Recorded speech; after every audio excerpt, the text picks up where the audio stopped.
Hello everyone and welcome to this new episode. My name is Gisela Deschamps. I'm your raw food chef plant-based, but I'm also your integrative nutrition health coach.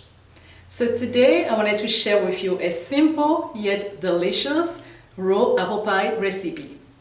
Are you ready? Let's get started.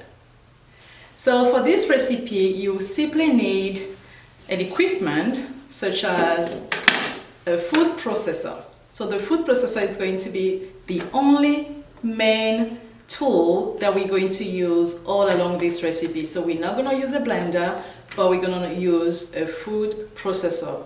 So if you don't have one, I simply recommend that you try to get one for yourself. It's going to be very important to make this recipe. So let's get started. First of all, we want to remove some of the parts of the food processor. And this recipe uses walnuts, but obviously if you are unfamiliar with walnuts or you simply do not like walnuts, you can replace that with cashew nuts or any other nuts that pleases you. So I'm going to use today the walnuts, and all the ingredients and measures will be indicated in the document that goes along with this recipe, so I don't have to mention the quantities during this video. So I'm adding the walnuts in the food processor, okay? And then the next step is I'm going to add the desiccated coconut. So this particular desiccated coconut, you can do it at home yourself, or you can simply buy one online. And then we add that. And the next step is to add our dates, okay? I have our dates there. So what I will probably do is I will add all of them and then I will pulse them at once, okay? And then you have a little bit of salt. I would recommend that you use the Himalayan sea salt because of all the minerals that it has. But if you don't have the Himalayan sea salt, then you can just use the sea salt of your choice. And we are going to close this. And we will press it a few times before it to be sticky. So as soon as it gets stickier, then you can start pulsing it. And what we want to do is we are going to use, so first let's verify if it's sticky. And the way you do that is you take your spatula and you want to test it with your hands to make sure that's sticky. And yes, it is sticky. So we have a good texture there. Next, what you want to do is you want to take those little molds. So I have lined my mold with a film paper because it's just easier to remove the recipe at the end once it has been removed from the freezer, okay? So you may want to take a mold like this and then line it with a film paper. And I have two of those simple molds, so you can also get a larger one or two of those small ones. And what we want to do is we want to make sure that we remove the center piece of the food processor because it can be very sharp and very dangerous. So you may want to remove that first and then use your spatula to add some of the crumble to the base of your, at the bottom of your mold.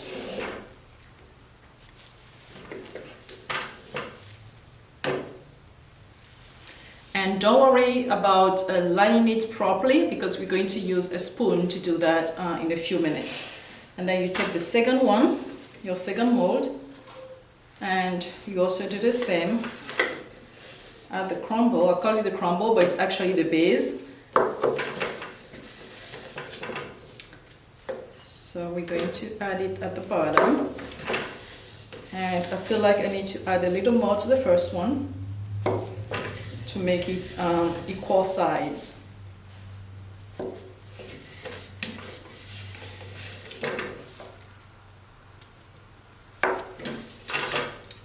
All right.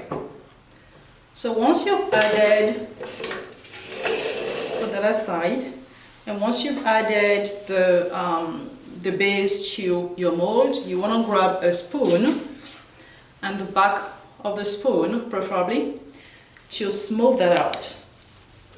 And while you're doing that, you want to press a little bit firmer towards the bottom, because you want the base to be sticky. So you want it to stick to the bottom. So press it gently while trying to make it smoother. So I have it smooth as well here. Okay. And once that is done, you want to put that aside. Okay. And that is basically it for the base. So now we're going to spend our time doing the filling, because you have the base, the crust, and then you have the filling. So now is the time for the filling. So for the same filling, we are going to use once again our food processor, and you can use the previous one that we just had without even washing it, because at the end of the day, it's also going to have that same flavor that we had with the crust, so you do not need to rinse it out or wash it if you don't want to. But what we're going to do is I'm going to add the blade back to it, and what I want to do next is I'm going to add this time apples. So I have 3 apples here, so 1 for each container. So instead of using all the 3 apples, we're just gonna use 2 first for the filling and leave 1 out. So we're going to add 1 apple, second apple that is peeled and deseeded. Obviously you remove the seeds and you peel them. So the last one, we're going to put it aside. We're going to use it shortly. So I have my apple, I have my dates, and then I add a little bit of Himalayan sea salt to it. And what I want to do next is I want to add the juice of half of a grapefruit.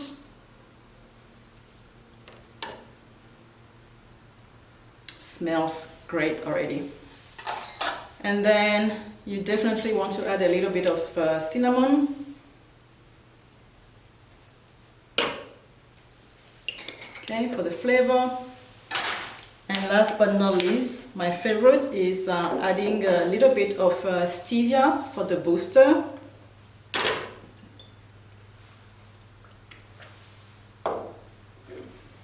And I definitely like to add my vanilla flavor as well. Make sure you use the non-alcoholic version of the flavors when doing this recipe. So now I have all the ingredients that I need. I'm going to go back again and pause this and come back, and we're going to continue the recipe.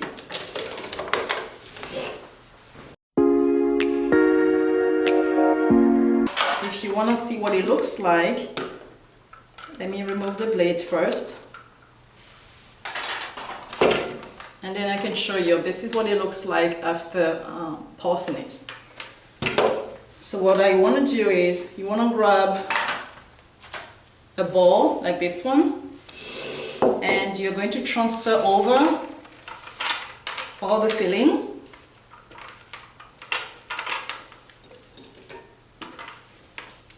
Which is basically the mixture.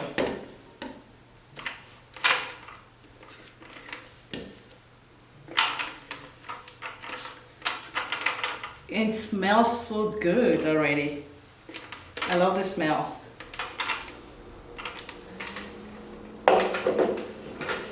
Alright, so once you have the filling in here, you want to grab the last part of your apple that you have pre-chopped. So you add it to the filling, you put all together, and mix it up. And what we're going to do is we're going to bring back our base and we are going to fill them up. And at the end, you should be getting this type of shape, okay? So that's what it looks like at the end.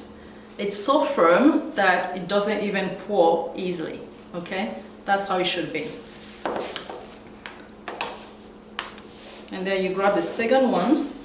So now we have our two different molds filled up. What we want to do next is we want to grab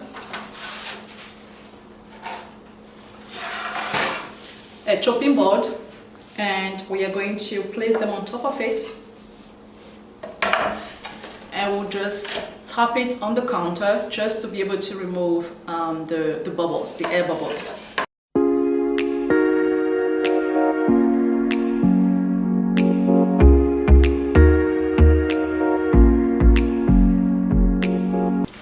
So you do that a couple times and then this should be ready to go to the freezer. You put it in the freezer for half an hour and then you can slice it. And if you liked this video, don't forget to give it a thumbs up and don't forget to subscribe, especially if you are here for the first time, so that you get notified of delicious more recipes coming down the road. And don't forget to always be part of the community. Thank you for your support and have a good day.